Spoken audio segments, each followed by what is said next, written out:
Bronislaw Malinowski fue un antropólogo que nació en Cracovia, Polonia, el 7 de abril de 1884 y falleció el 14 de mayo de 1942. Malinowski es considerado como el padre de la corriente funcionalista. Malinowski estudió durante muchos años a los habitantes de las islas Provián, que realizan un intercambio bastante interesante.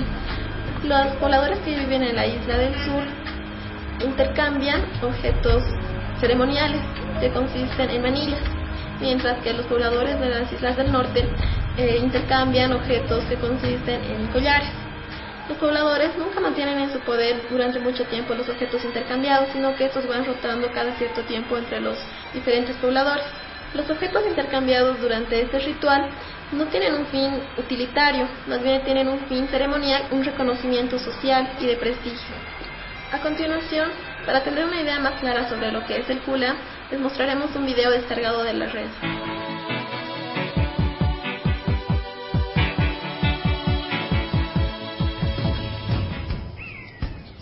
The story of Bronislaw Malinowski is one of the greatest tales in anthropology.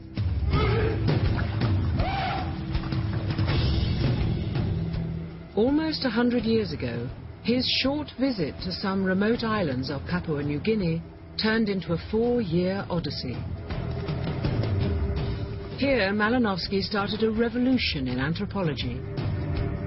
He left behind the colonial settlements to live cheek by jowl with the natives. His experience would overturn the Victorian notion of the simple savage and transform the way we look at our own society.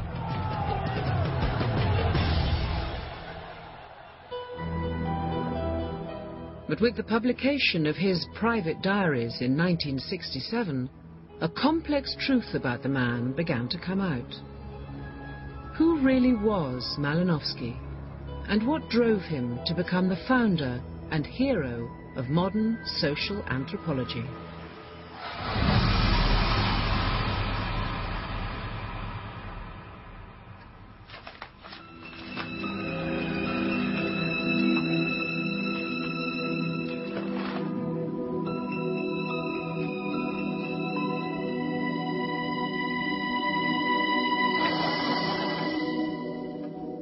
In 1942, at Yale University, some battered notebooks were found on top of a cupboard.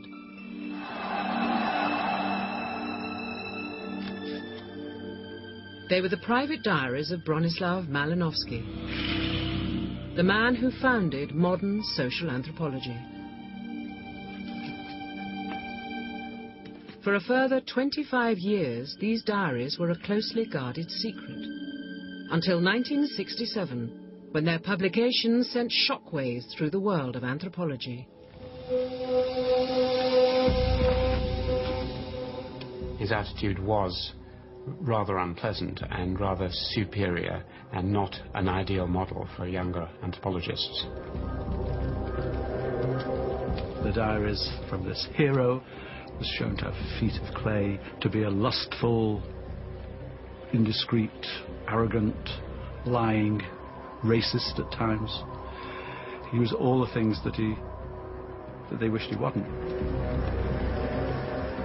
The diaries laid bare the dark side of a revered academic figure. This film reveals a man driven close to the edge of reason in his passionate pursuit not only of a new science, but of his own power and prestige.